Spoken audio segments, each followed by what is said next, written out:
tarikin minhu ahada al-muwafatu yawmal qiyamah. Ananda, putriku telah datang kepada ayahmu minhu. Qalu ya Rasulullah, mal mustarih wa mal mustarah minhu. Ya Rasul, apa yang maksud dengan mustarih? Orang yang ada kendaraan yang ingin jualan ikannya di pasar, khawatir ikannya busuk. Silakan, afwan Ustaz Syafiq. Allahu Akbar. Tuh kehidupan dunia jemaah. Dia istirahat dari semua kesusahan dunia, dari semua gangguan kehidupan dunia ini. Kemana? Ila rahmatillah. Kita akan menuju kepada azab Allah Jalla Jalaluh. Nabi alaihi, ini hadis diriwayatkan Imam Bukhari dan Imam Ahmad. Penting dalam menuju kepada Allah. Tapi yang terpenting adalah bagaimana kita mati husnul khatimah. Ada orang Masya Allah, kursi dia di surga, baru dia istirahat. Yang kedua nih, karena ketika dia masuk kuburan, kata Rasul sallallahu alaihi wasallam, inna ahadakum idza mat, double Ustaz, kecil. Nabi alaihi salatu wasallam mengatakan maddal basar, sepanjang kau memandang. Pulang aku mau kasih tahu sama keluargaku. Aku ingin informasikan kepada anak dan istriku kalau aku bahagia di kuburan itu. Lalu dikatakan uskun, sudah capek dalam kehidupan ini. Sampai ada sebagian salaf subhanallah, dia sholat sampai kurus. Ditegur sama anak-anaknya, abah, setelah itu nggak ada lagi. Tempat istirahat yang ketiga, tempat kau berhenti di sana, biskan kepada Allah Jalla Jalaluh yang tidak ada satupun yang tersembunyi. Allah jamaah. Qra'u kitabiyah. Dia berteriak mengatakan, baca nih rapotku, baca kitabku nih.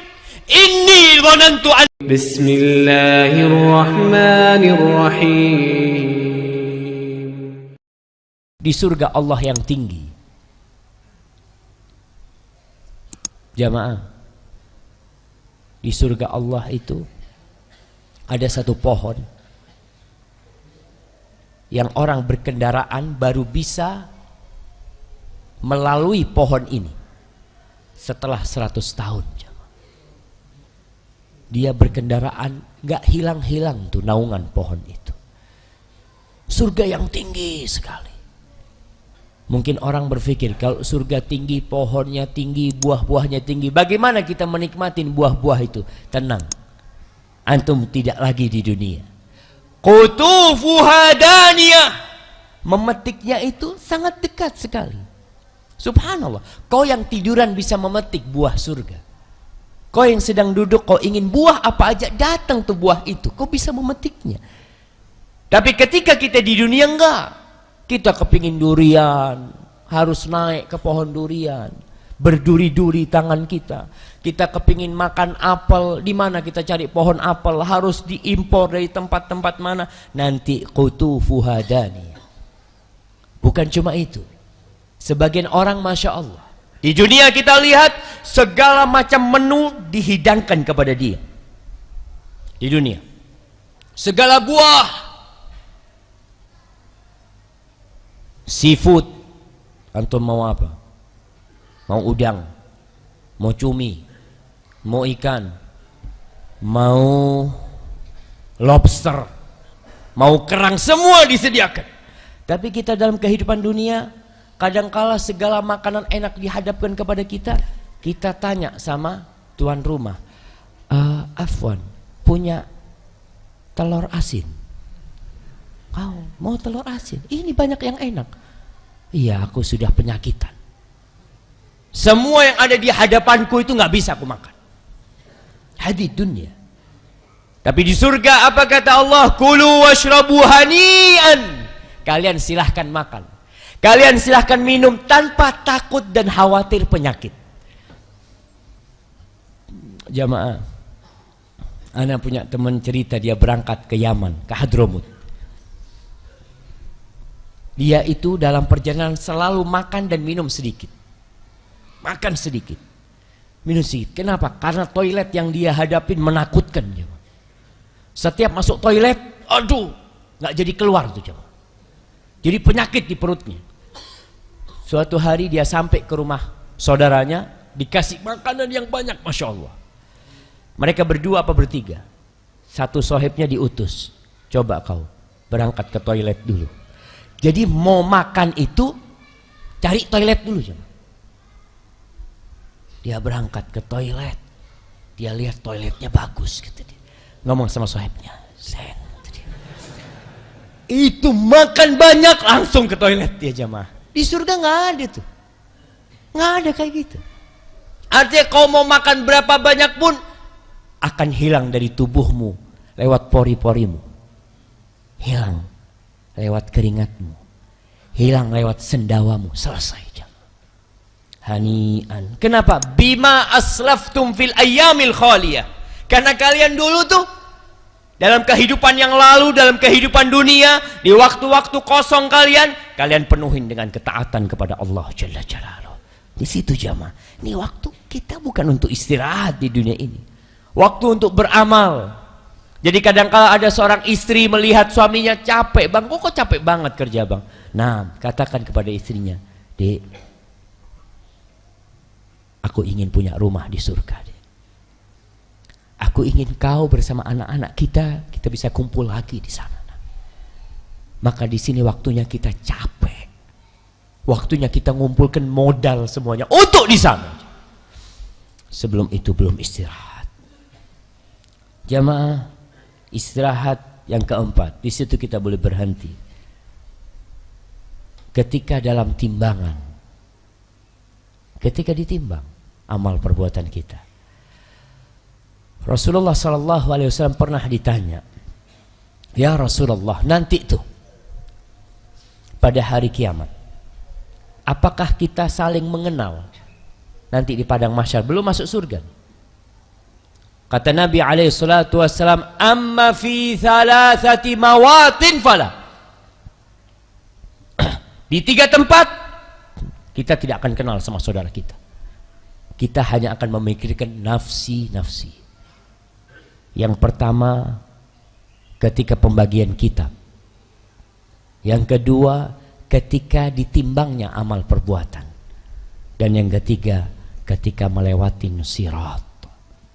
Kita nggak akan kenal. Antum nggak akan kenal sama anak. Antum nggak akan kenal sama anak antum. Antum tidak akan kenal sama orang tua antum ketika itu. Antum hanya tahu nafsi, nafsi. Diriku ya Allah, diriku ya Allah. Sampai dikatakan dalam penimbangan itu ada orang tua yang cari anaknya supaya anaknya kasih amalnya kepada dia. Anaknya mengatakan, aku ayah nggak tahu. Apakah timbangan kebaikanku akan lebih banyak daripada timbangan keburukanku? Nggak tahu. Semuanya memikirkan diri mereka masing-masing. Allah berfirman, fa amma man thaqulat mawazinuhu fahuwa fi 'ishatir radiyah. Tuh, orang yang berat timbangan kebaikannya, dia akan dapat kehidupan yang diridhoin Allah Subhanahu wa taala. Istirahat. Ketika dia lihat timbangan kebaikannya, dia langsung istirahat. Dia mengatakan, ya Allah, alhamdulillah, segala puji bagi Allah Jalla Jalaluh. Ahibati fillah. Di antara amal yang paling berat di timbangan pada hari kiamat, kata Rasulullah sallallahu alaihi wasallam, athqalu ma fil mizan husnul khuluq. Amalan yang paling berat di timbangan pada hari kiamat adalah husnul khuluq, akhlak yang mulia. Kita nih muslim, udah ngaji, kadang-kala akhlaknya kurang. Di antara akhlak yang mulia itu nggak mahal sih. Kau ucapkan salam sama saudaramu dan tersenyum kepada dia. Semalam anak ingatkan nih, kita kadang-kala kajian gini, antum sama yang di sebelahnya nggak kenal. Antum kenal nggak? Antum sama yang di sebelah antum? Enggak. Coba salaman, tanya dia namanya. Coba salaman. Siapa namanya? Siapa? Rahmat. Rahmat tahu sama namanya dia? Subhanallah, syufur jamaah. Kita ini satu masjid, bahkan satu tempat duduk, bahkan paha kita menempel dengan paha saudara kita. Mana ukhuwah kita jemaah? Allah jadikan kita saudara jemaah. Kau duduk, awal kau duduk datang orang, mungkin orang itu nggak salam. Kau yang salam, assalamualaikum, ahlan wa sahlan. Dari mana bang? Kalau dia lebih tua kau panggil abang, kalau dia lebih kecil kau panggil adik. Jemaah, yang paling berat ditimbangan pada hari kiamat itu husnul khuluq. Nggak perlu keluar duit antum mengucapkan salam kepada saudara antum. Dan biasakan itu jemaah. Biasakan nih, anak-anak lihat kadang-kala orang kajian, masya Allah, sama sekali selesai kajian juga nggak ngomong, berdiri selesai, keluar dari pintu, sohibnya cari sandal nggak diurusin. Kau sering tanya, bang, sandal abang warnanya apa? Kau bantuin dia, nggak keluar duit jemaah. Wallahi, anak ingatkan, la tadkhulul jannah hatta tu'min. Kalian tidak akan masuk surga sampai kalian beriman. Wala tu'minu hatta tahabbu. Kalian tidak akan dikatakan beriman sampai kalian saling mencintai. Apakah kalian mau aku kasih tahu amalan tuh yang kalau kalian lakukan kalian akan saling mencintai? Kata Nabi alaihi salatu, afsyus salam bainakum. Tebarkan salam. Kau duduk tuh sahabat Nabi subhanallah, mereka jalan bareng-bareng. Kadang-kala di jalan itu ada pohon. Akhirnya mereka harus pisah nih mereka. Lalu ketemu lagi, assalamualaikum lagi mereka jamaah. Subhanallah. Itu mereka dididik sama Nabi alaihissalatu wassalam. Dan kita, ya, semua terserah kita. Tapi kelak yang paling berat ditimbangan adalah akhlak yang mulia jamaah. Istirahat yang kelima, atau tempat kita berhenti di situ, kau boleh merasakan kenikmatan ketika engkau sudah melewati sirat. Rasulullah sallallahu alaihi wasallam menceritakan tentang sirat. Bagaimana tatkala jahannam didatangkan. Yu'ta bi jahannam yaumal qiyamah laha 70,000 zimam. Ma'a kulli zimamin 70,000 malak. Didatangkan pada hari kiamat itu, neraka jahanam memiliki 70 zimam. 70 apa jemaah? Tali. Kalau kuda itu apa? Kekang. 70.000 kekang. Di setiap kekang itu yang menariknya adalah 70.000 malaikat. Antum bisa bayangkan, Allah jamaah. Anak kemarin naik pesawat, ketika anak lihat awan-awan, ketika anak lihat pohon-pohon, rumah-rumah, wallahi kecil sekali. Bagaimana nanti pada hari kiamat?